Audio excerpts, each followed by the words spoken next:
Hi everybody, welcome to Socsci10 discussion number 8, and we're going to talk today about the central limit theorem. Now the central limit theorem, this is one of the amazing things about statistics and probability. It's important to understand this because it explains why we care about the normal distribution. What makes the normal distribution so special? This is it right here, the central limit theorem. This is why the normal distribution is normal, right? Rather than some other distribution being of interest and being the one you usually run across.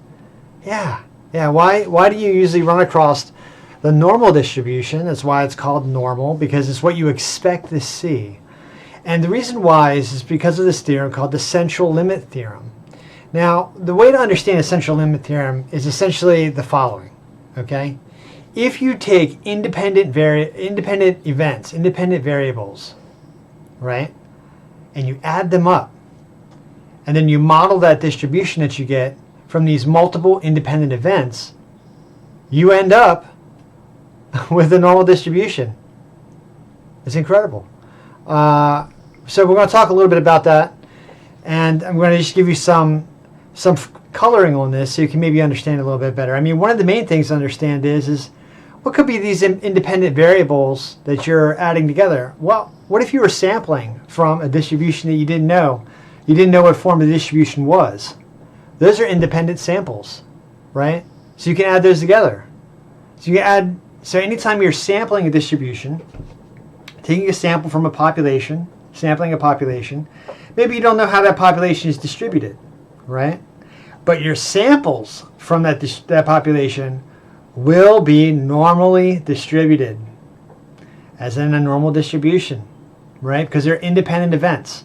And when you add them together, when you combine them together, and then you model the distribution of the sample, all right, you're going to get a normal distribution. Like I said, it's called normal for a reason. It's what you expect when you're taking these independent samples and you're combining them together. You're going to get a normal sample. And I'm going to give you some color on this right here. So first of all, you got to understand that the mean of the sampling distribution of the mean, right, is going to tend to the mean of the population when you have enough samples. And the same thing about the variance. The variance, you know, what you're going to do is you're going to find that the variance is going to converge to the variance of the population once you have a high enough number of samples. Okay? And then finally, you know, the central limit theorem. Now, if you're given a population, you got a mean, right? It's going to have a mean. It's going to be finite.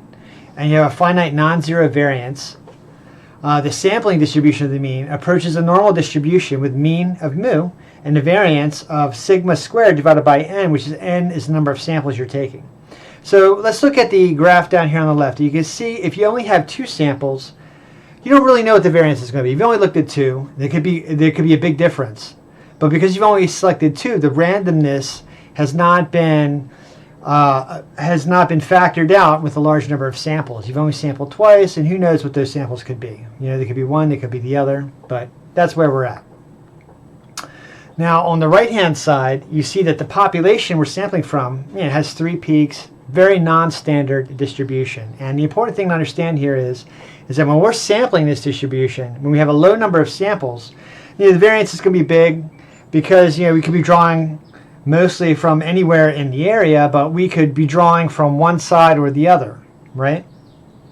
And the variance is going to, you know, what's going to happen when you're sampling this is all your samples are going to be clustered around the mean, and your variance, the variance of the sampling distribution basically shows you how that's stretched out, but it's not going to capture the full width of the distribution you're sampling from. So I think the red box at the bottom shows you what the variance is, and you can see that the variance of the sampling distribution of the mean, not necessarily the variance of the original distribution, it's just the variance of the sampled distribution, and that is going to vary based upon the number of samples that you have. All right, and so this is an important thing to understand, the central limit theorem. It's very important to understand that whenever you've got, you know, multiple independent events that you're combining together, you're going to get a normal distribution. That's what makes normal distributions so interesting in probability and statistics. So it's something you need to know. And good luck. I took a look at the homework. It doesn't look too bad this week. But make sure you really understand the central limit theorem, what it's kind of saying about how these multiple independent events, even no matter what the underlying population looks like, when you combine them together, you're going to get a distribution that is, it's going to resemble a normal distribution. Now, it's not going to be perfect. It could be skewed to one side or another. And if you look at the second graph, you'll see there's a slight skew at the very bottom, right? Because the population you're sampling from has more weight on one edge or the other. So you're going to get a skewed population, a skewed sampling distribution. But overall, it is going to be a normal distribution with some skew. All right, and that's what makes normal distributions normal. Good luck on the homework, and I'll see you guys next week.